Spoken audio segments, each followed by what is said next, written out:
Y ahora en Dialogando presentamos Salud y Justicia Social, moderado por el doctor en Psicología y profesor del Recinto Universitario de Mayagüez, Eduardo Lugo. Adelante, Eduardo. Muy buenas tardes a todos los radioescuchas.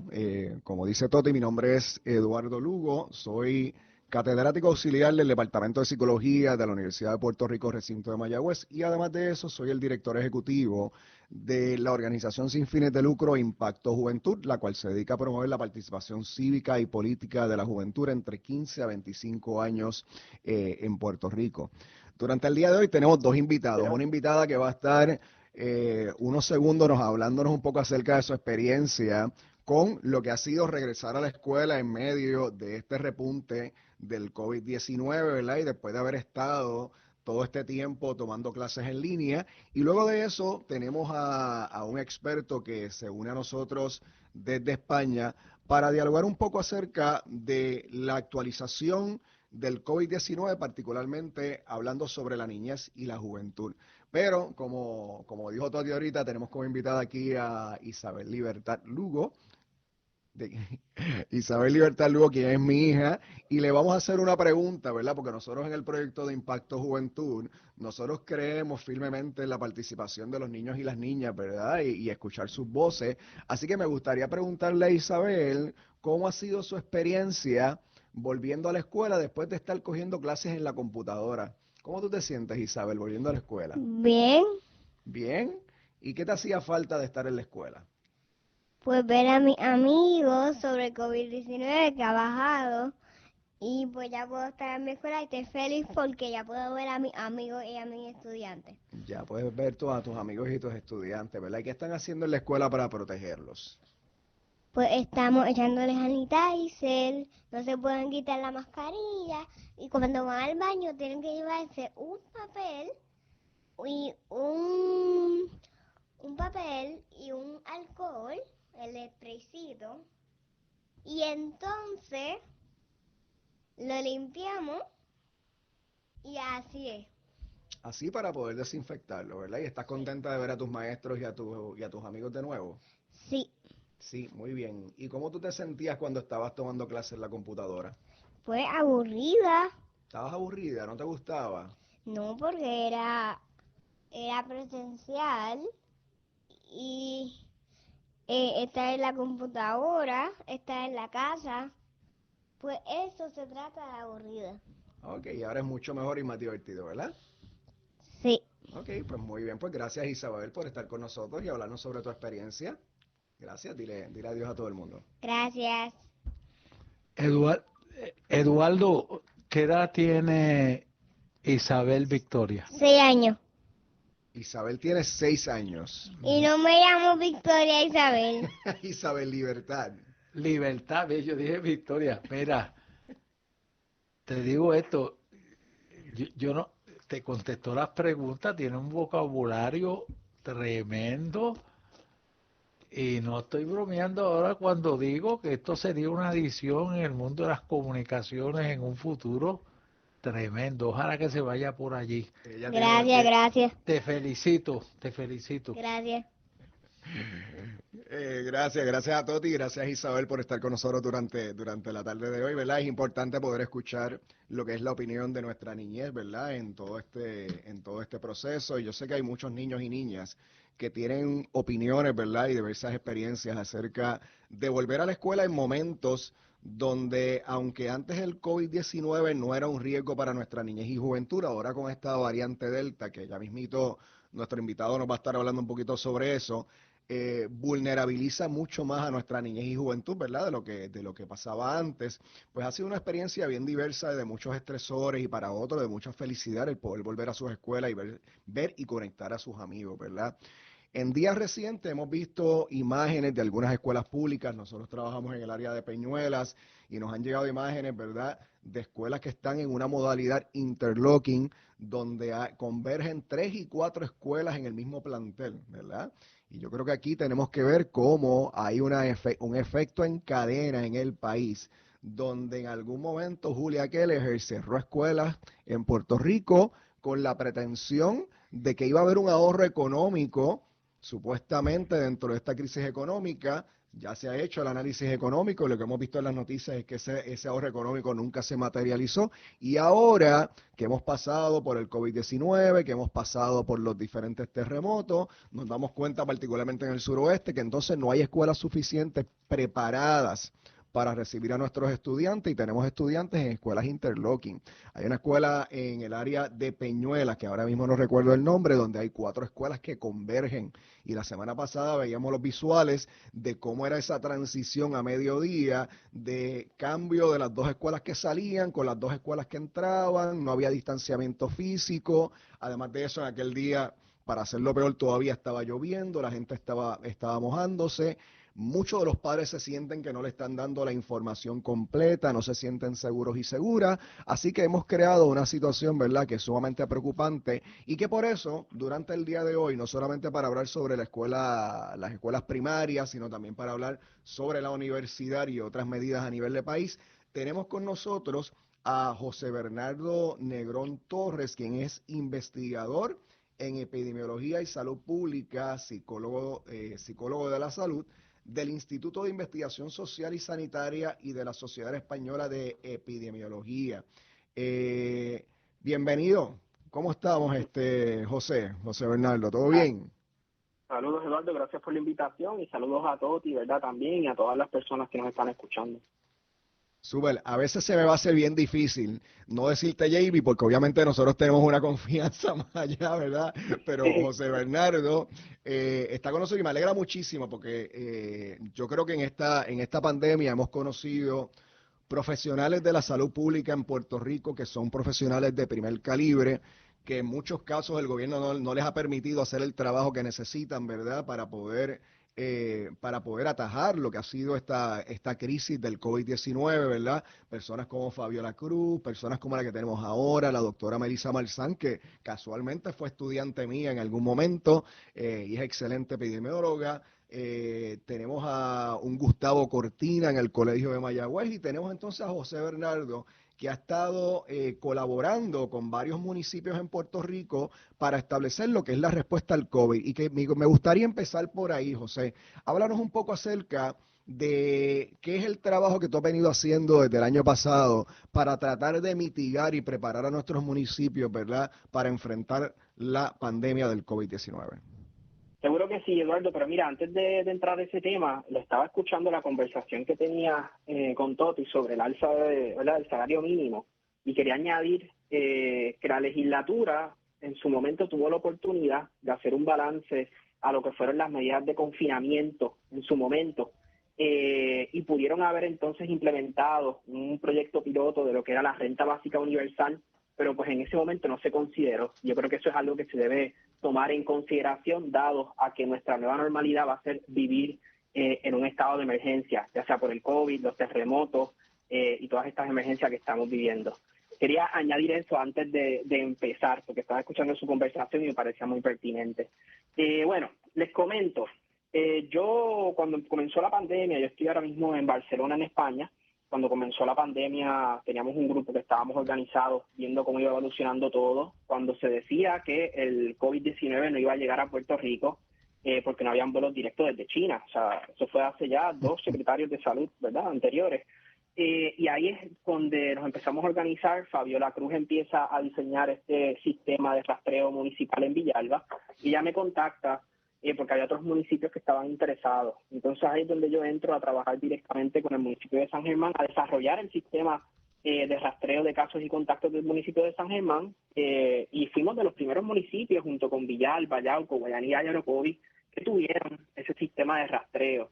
Ese sistema de rastreo yo lo diseñé para que se trabajara de manera remota, pues porque en ese momento se sabía poco del virus y no quería exponer tampoco a las personas que iban a estar trabajando, y estuve coordinándolo desde el mes de abril hasta diciembre. Sin embargo, en octubre comenzamos también a asesorar a Morovis Community Health Center y sus centros 330 en Morovis, Toabaja y Vega Alta, y seguimos con ellos porque les diseñamos un sistema de rastreo interno, pues para ellos salvaguardar la protección, ¿verdad?, de todas las personas que usaban sus centros. Básicamente eso es lo que he estado haciendo durante todo este tiempo. Excelente. Mira, yo creo que los dos temas que hemos estado hablando en la transición del programa de Toti al programa de Salud y Justicia Social son dos temas que van de mano a mano, ¿verdad?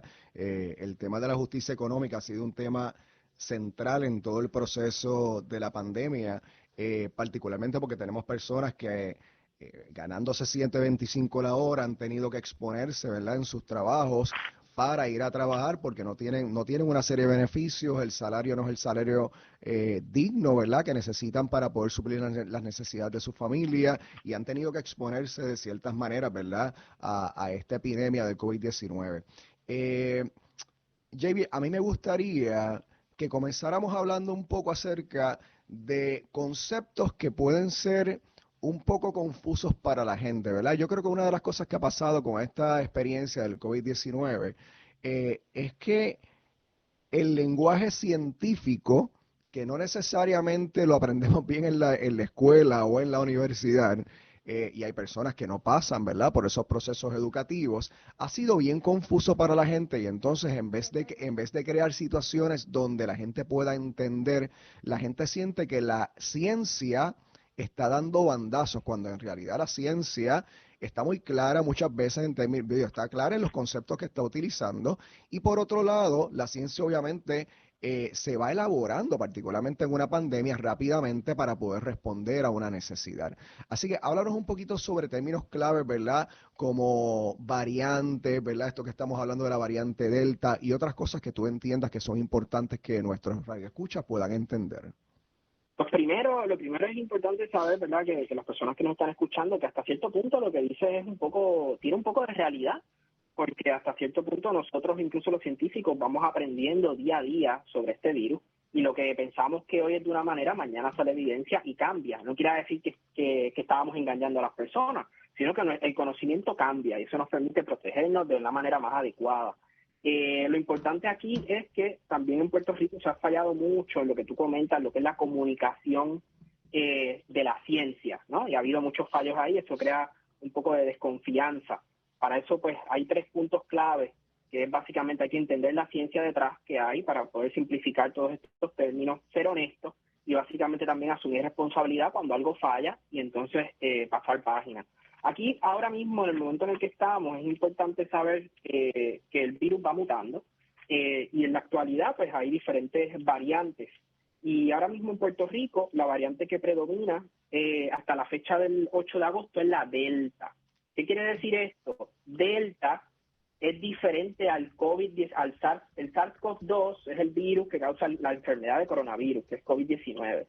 El virus que tenemos ahora, la variante Delta, es bien diferente a ese inicial que surgió a finales del 2019. Es como si estuviéramos lidiando con un virus totalmente diferente, porque se transmite mucho más rápido, el periodo de incubación, que es cuando uno está desarrollando la enfermedad, es menor. Entonces yo creo que eso es importante entenderlo, que con lo que estamos lidiando hoy en Puerto Rico es diferente a ese virus que estaba en el 2019.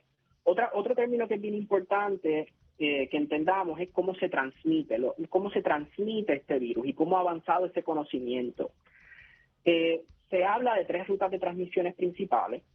La primera es por superficie, que la palabra técnica es fómites, que si uno toca una superficie donde hay un virus, pues se decía que uno se podía contagiar. Eso ya se ha visto que es falso, que la probabilidad de contagio es muy poca y que realmente no hace falta estar desinfectando la superficie como se pensaba en un inicio, porque en un inicio salió un estudio que el virus podía vivir en una superficie cierta cantidad de tiempo, pero luego se vio que ese estudio se hizo en un laboratorio y que las condiciones reales del mundo real, donde sopla el viento, donde hay otras variables, pues que el virus no vive realmente mucho en la superficie y es bien poco probable que una persona se pueda contagiar por ahí.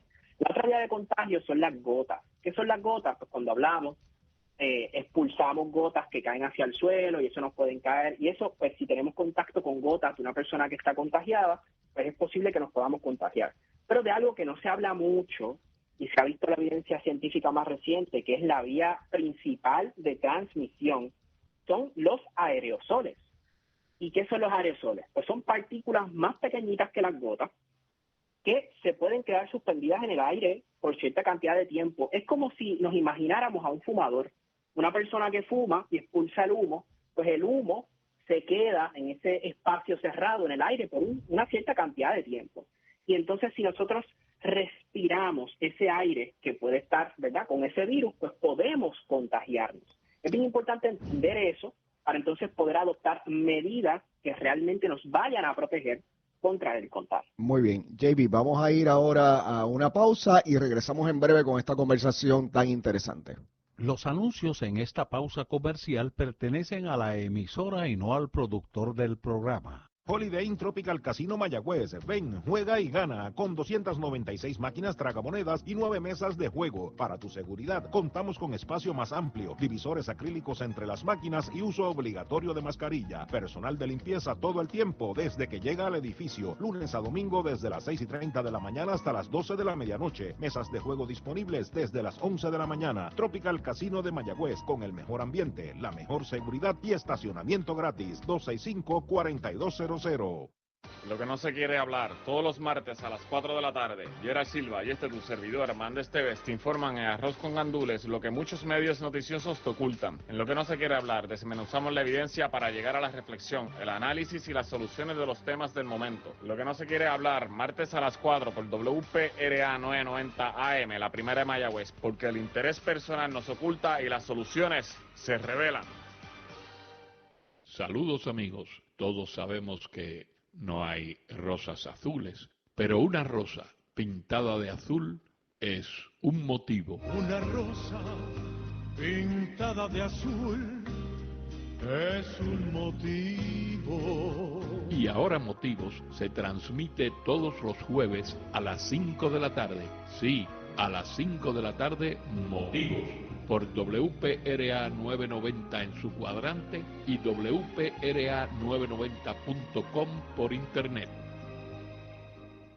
Hola amigos, soy Fabiola Blondet, productora del programa de entrevistas Soluciones a tu alcance. Escucharán expertos en temas como salud, sociales, económicos y políticos que puedan mejorar nuestra calidad de vida. Jueves de 4 a 5 de la tarde y 8 a 9 de la noche por la primera de Mayagüez WPRA 990M, internet WPRA990.com, Tuning Radio WPRA 990 AM. Martes de 8 a 9 de la noche, 7:10 AM, internet WKJB 710.com, Tuning Radio WKJB 710 AM. Búscame en Facebook y YouTube, Soluciones a tu alcance. Se alquilan cómodas oficinas de 850 a 950 pies cuadrados en el tercer piso del edificio Medical Center Plaza en la carretera número 2 al lado de Royal Electric en Mayagüez. Cuentan con aire acondicionado, estacionamiento y baño. Llama para más información en días y horas laborables al 834-5959. Los anuncios en la pausa comercial anterior pertenecen a la emisora y no al productor del programa. JB, yo voy a ir directamente a nuestras preguntas porque siento que no vamos a tener tiempo suficiente para discutir todo lo que queremos discutir. Yo creo que una de las dudas que ha tenido la gente, ¿verdad?, es esto de las variantes. Estamos hablando de la variante Delta, pero sabemos que hay la posibilidad de que hayan otras variantes que se puedan desarrollar, particularmente cuando tenemos un cúmulo de personas que no se están vacunando. Ayer mismo yo estaba en la legislatura y había una protesta de personas anti-vax, pero no solamente personas que no querían vacunarse, sino personas que no estaban usando mascarilla ni ningún tipo de protección, ¿verdad? Entonces, eso plantea, según mi entendimiento, yo soy psicólogo, no soy, ¿verdad?, persona de salud pública, la posibilidad, que aumenta la posibilidad del desarrollo de otras variantes. Háblanos sobre eso para que nuestra radioaudiencia pueda entender, ¿verdad?, por qué es que eso pasa. Bueno, realmente los virus cambian constantemente, o sea, mediante mutaciones. Eso es normal, que vamos a ver otras variantes, otras mutaciones. Y una variante, lo que distingue una variante de otra es que tiene una o más mutaciones que la diferencian de las otras. O sea, la Delta tiene unos cambios diferentes a la Gamma, por darte un ejemplo. Tienen pequeños cambios. Y son cambios en el código genético de un virus. Y eso se produce de forma natural y con el tiempo. A medida, ¿verdad?, se van dando más infecciones o contagios. O sea, que es muy probable que sigan surgiendo más variantes. Entonces, en este momento, ¿verdad?, y te voy a hablar de la experiencia que tenemos nosotros acá en el área de Mayagüez, JB. Nosotros estamos en lo que sentimos que es el epicentro del aumento en casos de la Delta.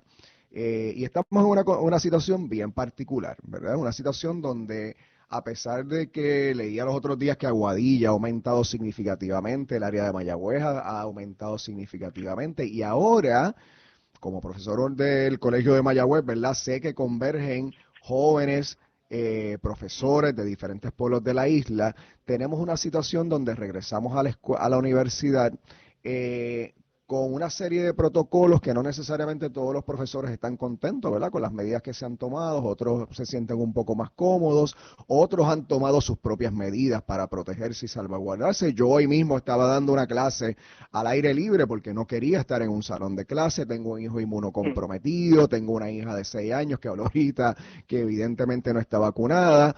¿Qué tú piensas de las estrategias que ha utilizado las universidades, el Departamento de Educación para proteger a nuestros niños y nuestros jóvenes, ¿verdad? En este momento donde tenemos la Delta que afecta más a la niñez y la juventud. Bueno, pues voy a dividírtelo. Voy a empezar hablando del Departamento de Educación y luego pasamos entonces a las universidades.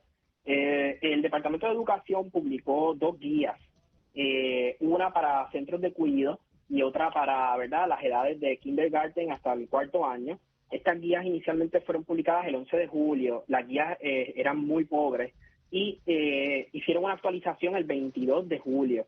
Sin embargo, estas guías todavía les falta bastante. Estas guías todavía hacen mucho énfasis en lo que es la desinfección de superficies y, como ya les expliqué anteriormente, pues ya se sabe, hay bastante evidencia de que esto ya no es necesario.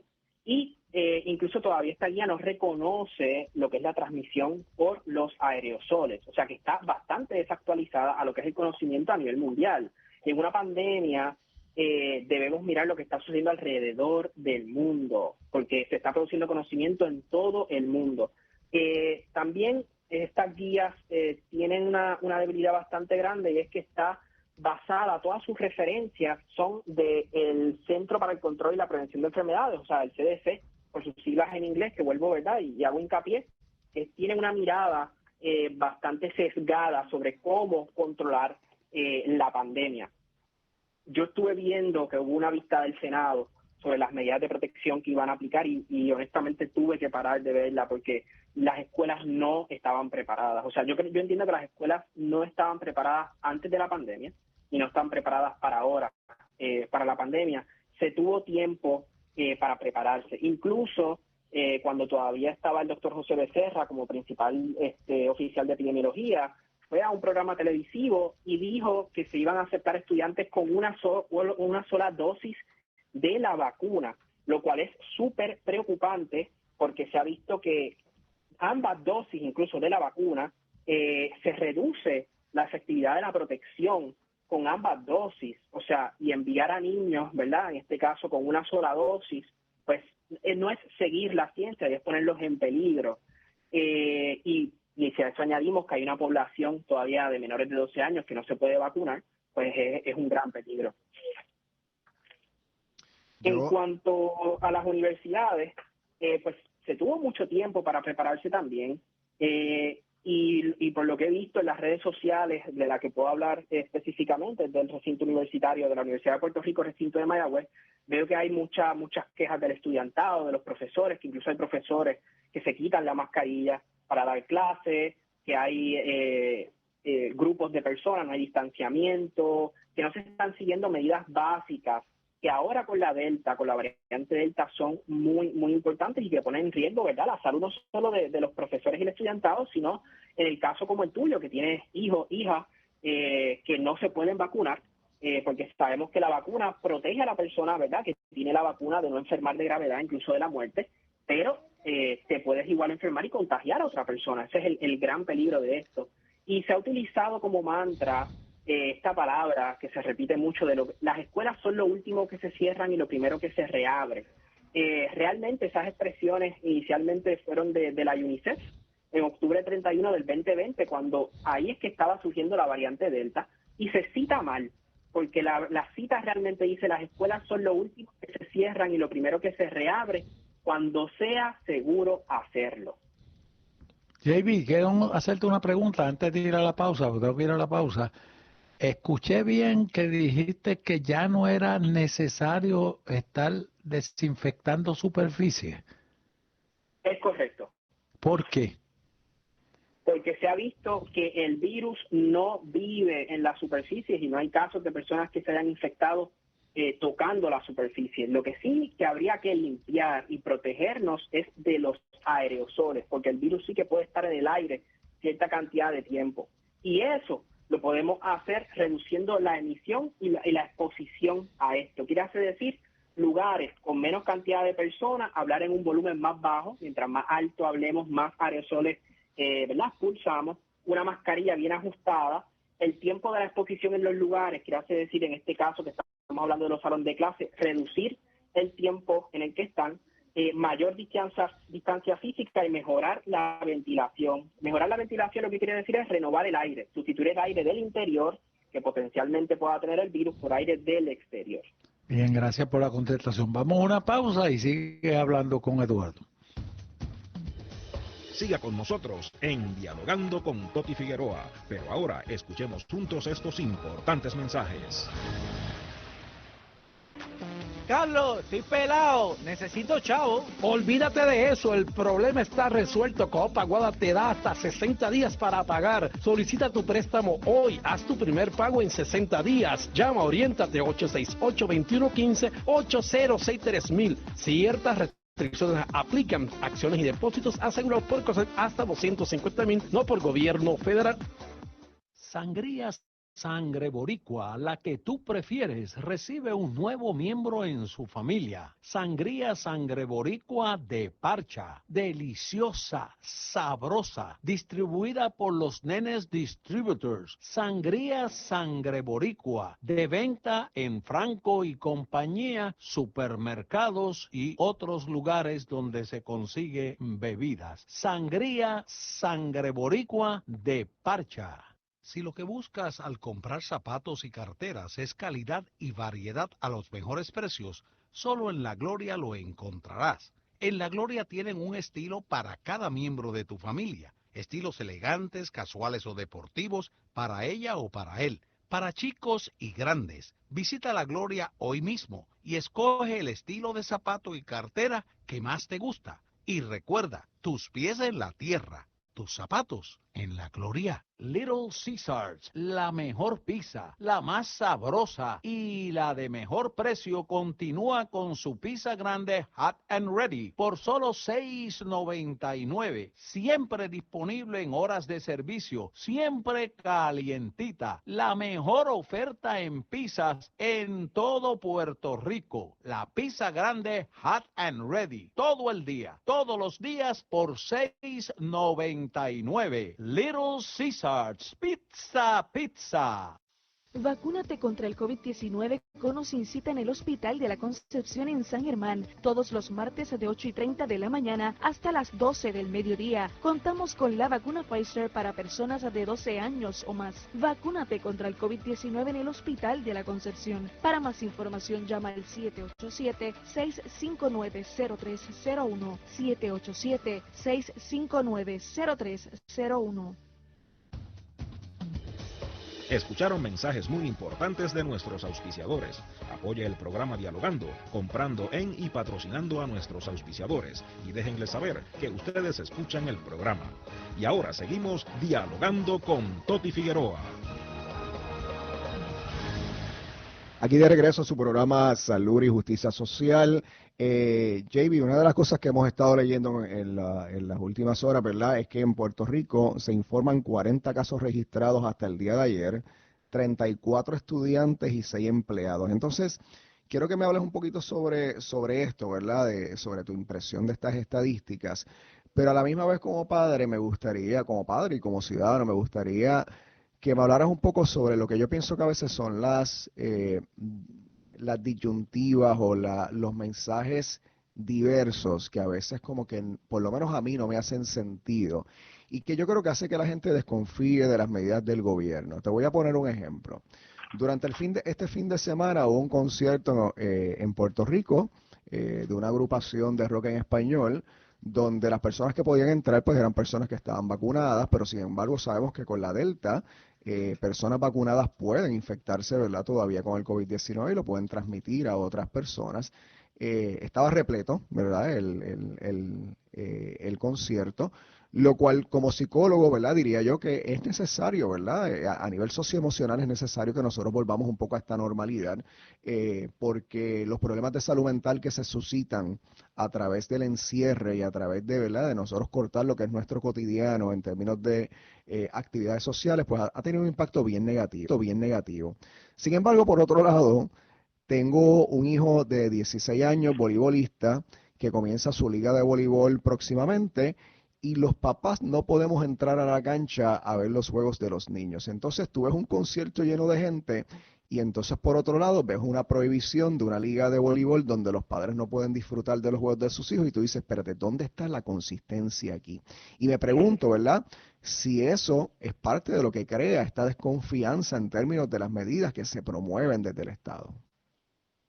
Totalmente, Eduardo. Hay una falta de consistencia en el mensaje y eso lo que promueve es una falta de confianza en un sistema, ¿verdad? Que ya la confianza estaba bastante lacerada desde los eventos del huracán María, que sabemos que el gobierno no dijo las muertes reales y pues desde ese entonces se creó una gran desconfianza, ¿verdad?, hacia las instituciones. Y el hecho de enviar estos mensajes mixtos lo que hace es alimentarlos. Cuando volvemos a lo que comentaste inicialmente, de estos 40 casos que ya se reportaron en escuelas, para darte un ejemplo, hace nada, o sea, se reportaron esos casos, creo que fue la semana pasada, Rafael Irizarry, que es miembro de la coalición, ¿verdad?, de COVID de Puerto Rico, él tiene como un tablero de datos y él había incluido ahí los datos de la información de las escuelas, de cuántas personas hayan estado expuestas en centros educativos y lo dividía entre estudiantes y empleados. Y al otro día tuvo que borrarlo porque el mismo Departamento de Salud le pidió que lo borrara. Son pequeñas cosas que hacen que la ciudadanía en un momento en el que tiene que confiar, desconfía. También el hecho de que pues el secretario de Salud haga conferencias de prensa aún estando vacunado y se quite la mascarilla, pues es un mensaje mixto. Por suerte, las entrevistas que he visto, ¿verdad?, con Melissa Marzán siempre se mantiene su mascarilla y se hace el micrófono, que es como debería ser, porque si eres la persona de autoridad en el tema, pues debes, ¿verdad?, dar el ejemplo de cómo debe ser ese comportamiento. Yo quiero enfatizar, ¿verdad? Y obviamente voy a ser sincero, yo no soy un ser objetivo en esta opinión. Melissa Marzán es una persona que yo quiero muchísimo, que ha estado en este programa de radio, que fue mi estudiante, y que entiendo que es una excelente profesional que antes de estar en este rol ha estado educando al pueblo acerca del COVID-19 por mucho tiempo, ¿verdad?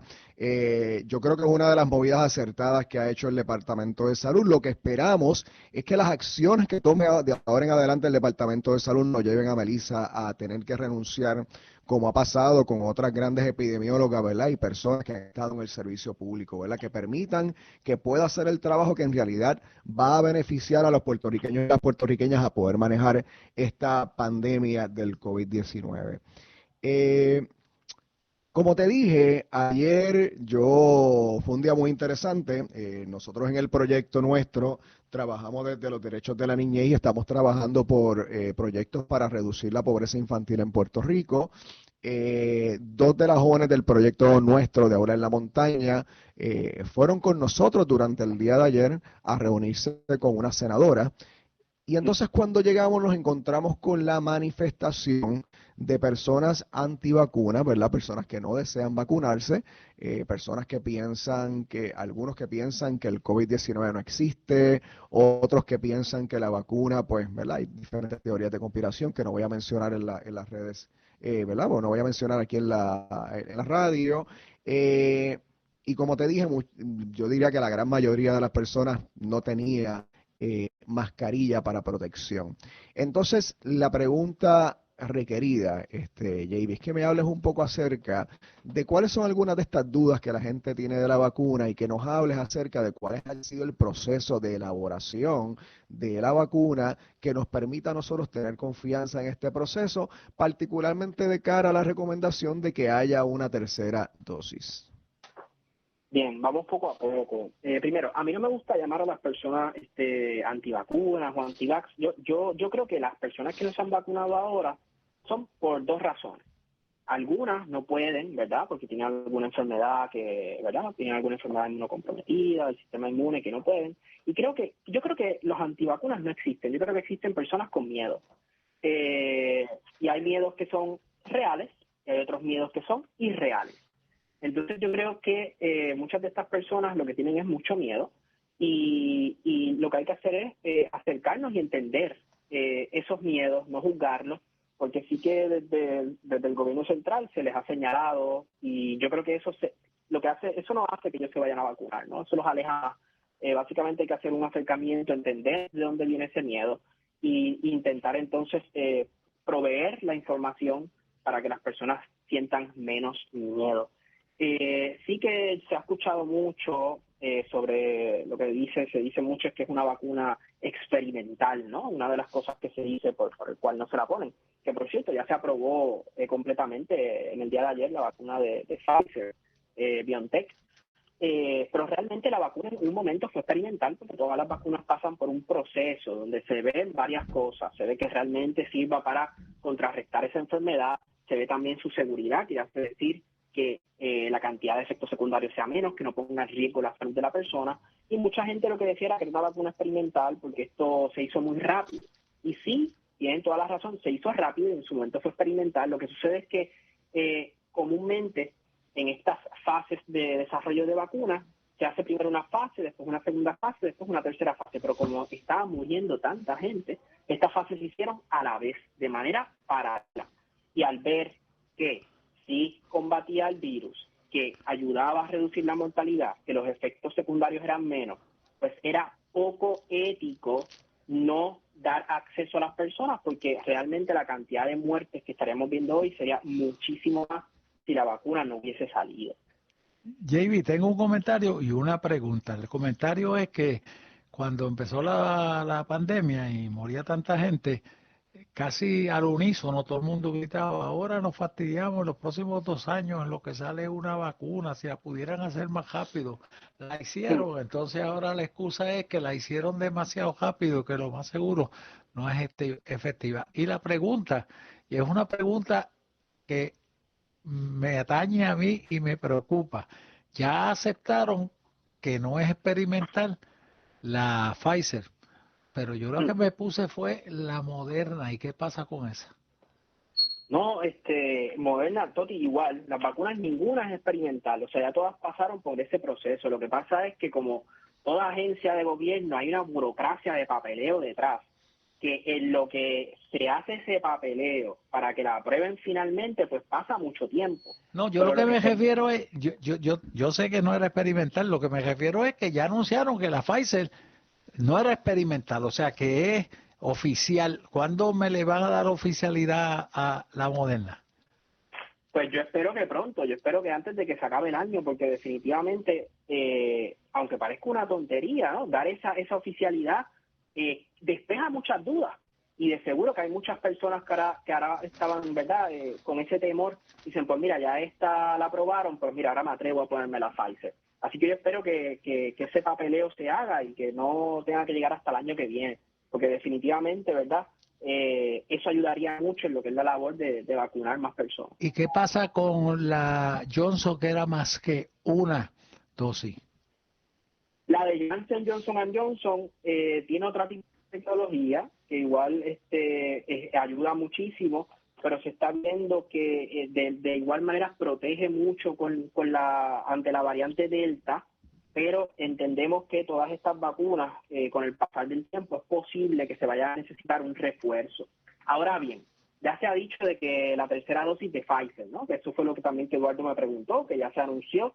En el momento en el que estamos ahora, realmente la evidencia que hay, les tengo que ser honesto, no amerita una tercera dosis de Pfizer, porque eso realmente no nos va a ayudar mucho en términos de población.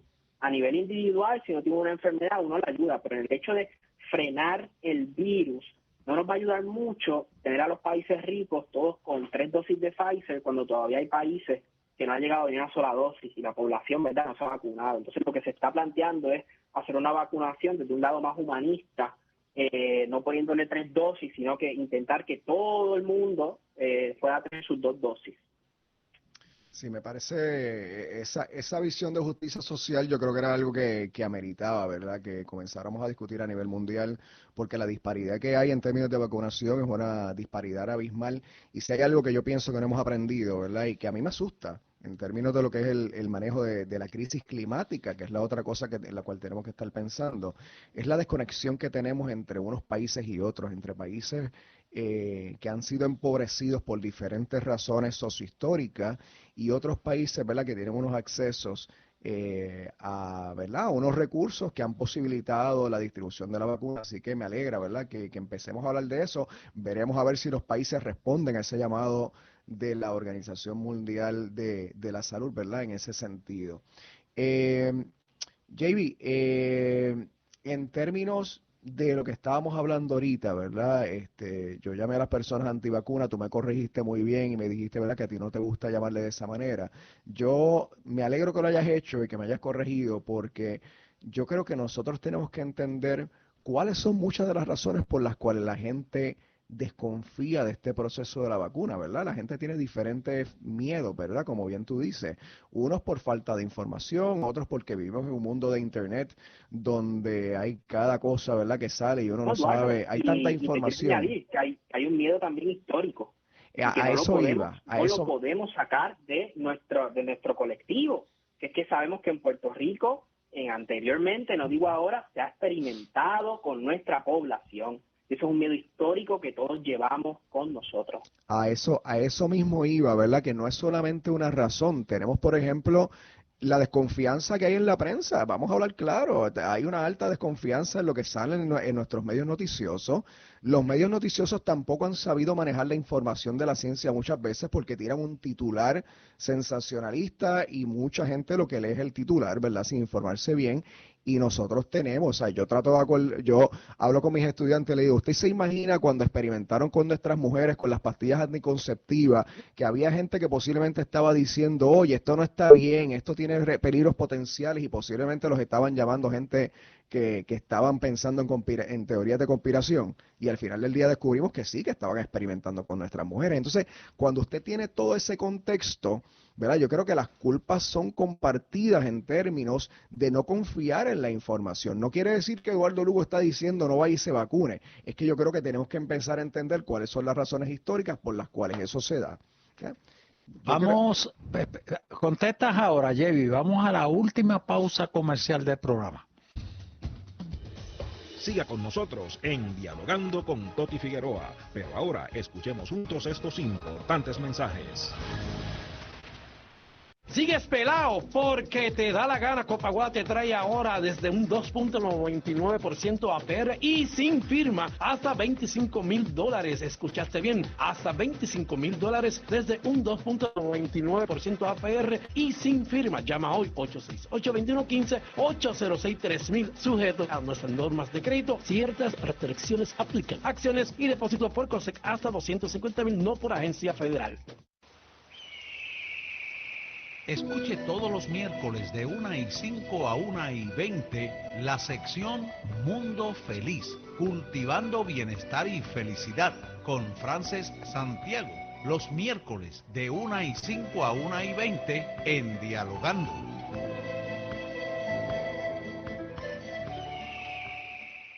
Dos poderosos del oeste, Coop Rincón y Triangle Dealers, se unen para financiar tu auto nuevo con APR desde 1.95. Coop Rincón te aprueba y Triangle Dealers te monta en el AutoFest. ¡Aprovecha! Sujeto a aprobación de crédito. Fondos asegurados por COSEC hasta $250,000. Escuche los programas que produce Toti Figueroa de lunes a viernes en esta emisora. Dialogando de lunes a jueves de 1 de la tarde a 3 de la tarde. Comunicando de lunes a viernes 6:30 de la mañana a 10 de la mañana. Para anuncios puede llamar al 381-6559. 34 años de estos programas producidos por Toti Figueroa. ¿Por algo será? Escucharon mensajes muy importantes de nuestros auspiciadores. Apoye el programa Dialogando, comprando en y patrocinando a nuestros auspiciadores. Y déjenles saber que ustedes escuchan el programa. Y ahora seguimos Dialogando con Toti Figueroa. En este último segmento nos faltan aproximadamente unos 10 minutos. JB, me gustaría pedirte por favor que nos dejes algunas de las recomendaciones tuyas, ¿verdad? Desde tu conocimiento en salud pública. ¿Qué deberíamos estar haciendo en nuestras escuelas? ¿Qué deberíamos estar haciendo en nuestras universidades para la protección de nuestra niñez y juventud? Perfecto, varias cositas. Primero, todo lo que voy a decir no es que yo me lo inventé, sino basado en la evidencia. Hace poco estuve participando en una conferencia que se llamaba Delta Concerns, U.S. Schools Reopenings and Reducing Airborne Transmission, y la doctora Teresa Chappell presentó algo que me fascinó, y yo creo que esto no nos hemos preguntado. Tenemos que preguntarnos, ¿es la escuela un lugar seguro? En su investigación ella encontró que la experiencia de todos no es igual, y el entorno virtual ha sido más seguro para estudiantes negros que blancos. Las clases presenciales para las personas de edad negras estaba llena de racismo y discriminación, y he encontrado esto en los Estados Unidos, así que es posible que algo similar esté pasando en nuestras escuelas, si es que no lo hemos investigado y no nos lo hemos preguntado. Otra cosa que deberíamos estar haciendo es no confiar al 100% como medida única con la vacunación. La vacunación no es nos protege sí o no, es un espectro de protección, ¿verdad? Nos protege tanto por ciento y va a depender de otras variables individuales de nosotros, ¿verdad? Nuestra condición de salud, etcétera. Por lo tanto, hay que seguir manteniendo las medidas, otras medidas de salud pública. Como dijo una vez el colega Luis Avilés, la vacuna sola es la vacuna no la podemos utilizar como parcho al fracaso de otras medidas de salud pública. La vacuna funciona, pero con ella no podemos tapar otras medidas que son las que nos van a mantener saludables. Las universidades y escuelas deberían comenzar a tomar medidas, dejar a un lado la desinfección de superficies, están invirtiendo dinero y esfuerzo en algo que realmente no está protegiendo, y deberían comenzar entonces a invertir en medidores de CO2. ¿Por qué? Porque la medida de dióxido de carbono es un aproximado más cercano, ¿verdad?, de un riesgo de contagio en un lugar interior. ¿Qué debemos hacer? La mayor cantidad de actividades que podamos en el exterior, siempre con mascarilla y muy, muy buena ventilación. Tenemos que evitar lugares cerrados, aglomeraciones. Lo ideal hubiera sido que todas estas escuelas, incluso las universidades, no hubieran empezado de lleno con toda su matrícula, sino que hubieran ido de poco a poco. ¿Por qué? Porque si tú no controlas 100 estudiantes, no vas a poder controlar 500. Si algo sale mal con 100, tú puedes controlarlo. Si esos 100 sale bien, ya esos 100 van a tener unos cambios en conducta, van a haber aprendido cómo comportarse, añade 50 más, esos 100 ayudan a los próximos 50, y poco a poco se va dando lo que, ¿verdad? Es una teoría del aprendizaje de Vygotsky, de la zona de desarrollo próximo, pero en este caso sería que los mismos estudiantes ayudaran a los siguientes que entran para modificar la conducta. ¿Por qué? Porque el COVID-19 realmente no es una crisis sanitaria, sino una crisis social. Y hacen falta más psicólogos envueltos, más sociólogos, más antropólogos, más gente de humanidades, porque esto tiene que tener una mirada multidisciplinar, y básicamente nuestro comportamiento es lo que nos va a mantener a salvo. Definitivamente, y me gusta que hayas dicho eso, porque yo creo que las crisis que enfrentamos, ¿verdad? No solamente la pandemia del COVID-19, sino yo he estado haciendo, ¿verdad?, un análisis de los paralelismos de esto con lo que es nuestro manejo de la crisis global climática.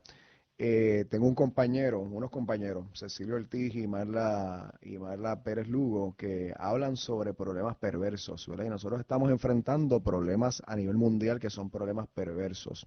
Problemas que requieren, y a lo mejor tú puedes explicar más esta palabra, ¿verdad? Unas medidas transdisciplinarias que incluyan incluso a nuestras comunidades en la planificación colectiva de esto. Entonces, una de las cosas que a mí me ha preocupado grandemente, JB, tiene que ver con la afirmación del individualismo y el derecho individual por encima del bienestar colectivo. Y cómo nosotros podemos sopesar, balancear esas dos cosas. ¿Tienes algún comentario acerca de eso? Sí, mira, tenemos que tener dos cosas claras. Primero, que nadie va a estar a salvo si no estamos todos a salvo. Eso es clave en una época de emergencias como la que estamos. Y lo último que quiero añadir es que las emergencias van a ser la nueva normalidad en Puerto Rico. Y por tanto, es muy importante que las políticas públicas y las reclamaciones ciudadanas estén enfocadas en cómo fortalecer la capacidad para hacer frente a las emergencias de cada persona, cada colectivo y cada comunidad, sin que nadie pueda quedar descolgado y sin lesionar derechos.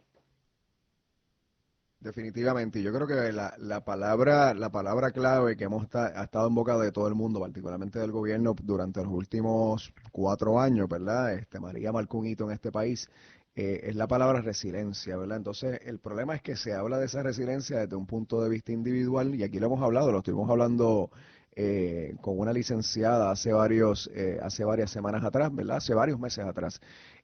Sin embargo, la resiliencia requiere recursos, la resiliencia requiere infraestructura, ¿verdad? Si por ejemplo estamos hablando de huracanes, necesitamos que nuestras comunidades tengan lugares donde puedan tener refugios seguros, donde podamos movernos hacia unos modelos de energía renovable, donde podamos tener, ¿verdad?, esa energía renovable para que entonces tengamos lugares donde la gente pueda guardar los medicamentos que, por ejemplo, dependen de esa refrigeración, ¿verdad? Y así por el estilo, ¿verdad? Muchas otras cosas que necesitamos repensar como país ante una nueva realidad, porque el problema es que seguimos caminando como si la realidad que estuviéramos viviendo es la realidad que nosotros vivíamos antes, con recursos que yo no diría que son los mismos de antes, yo diría que son peores que antes. ¿Por qué?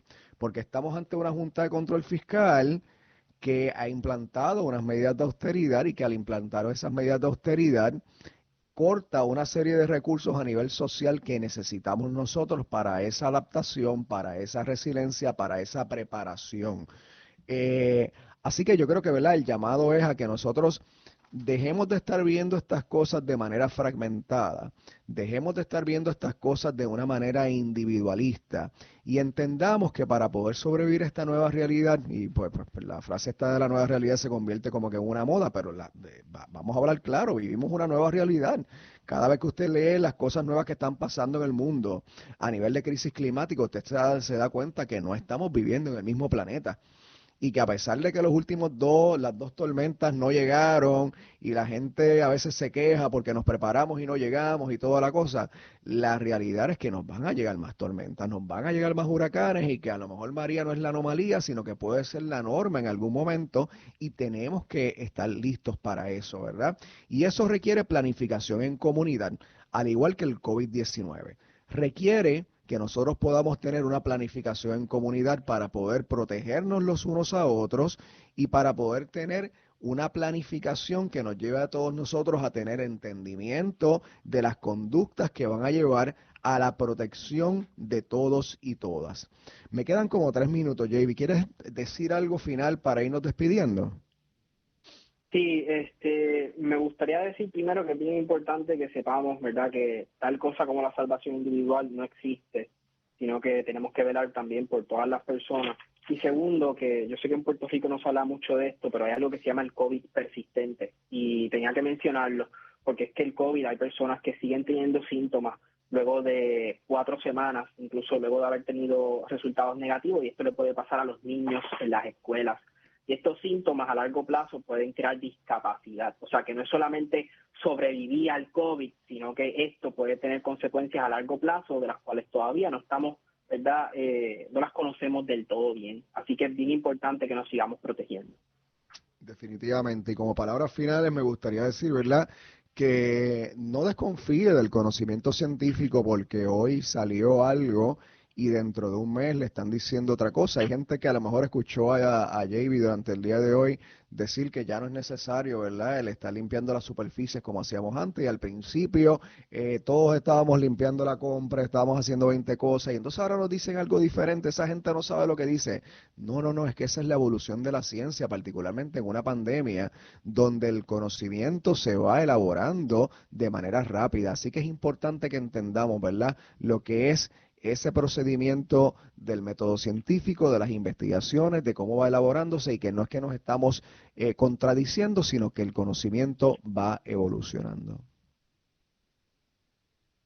Pienso que en eso último que dijo Eduardo ahora, es interesante que muchos de lo que, por lo que tú mencionaste ahorita, JB, desde tiempos antiguos ya no creen en las vacunas, desde las primeras que salieron, y le temen a la ciencia y todo. Sin embargo, han abrazado más fácilmente toda la modernización de la ciencia en cuanto a la cura, las máquinas robóticas para hacer cirugía, la tecnología, los rayos láser y todas esas cosas no le tienen tanto temor, pero a esto sí le tienen un temor inmenso.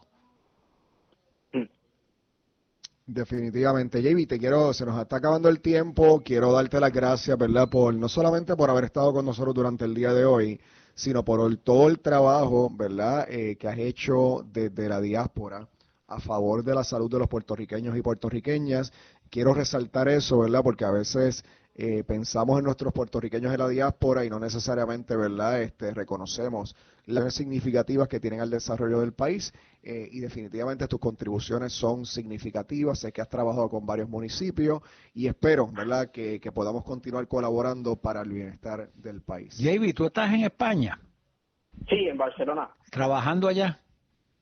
Trabajando desde acá para Puerto Rico y estudiando también, haciendo de todo un poco. Una pregunta final. Tienes exactamente 1 minuto para contestarla. En España, ¿cómo está la situación del COVID ahora?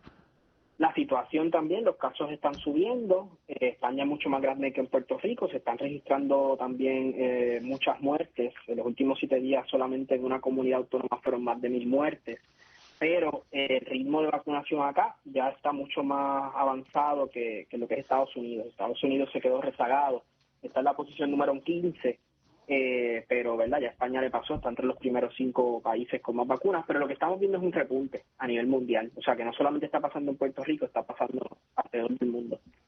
Muchas gracias, espero que Eduardo pronto te tenga nuevamente aquí con nosotros, muy valiosa la información. Y a ustedes, gracias, a ustedes me refiero a los oyentes, gracias por sintonizarnos en la tarde de hoy y mañana a las 6:30 de la mañana les espero en Comunicando y a la 1 de la tarde nuevamente en Dialogando. Hemos llegado al final de otro programa Dialogando con Toti Figueroa. Esperamos hayan disfrutado el mismo. Toti Figueroa les da las gracias y se despide hasta el próximo programa. Buenas tardes.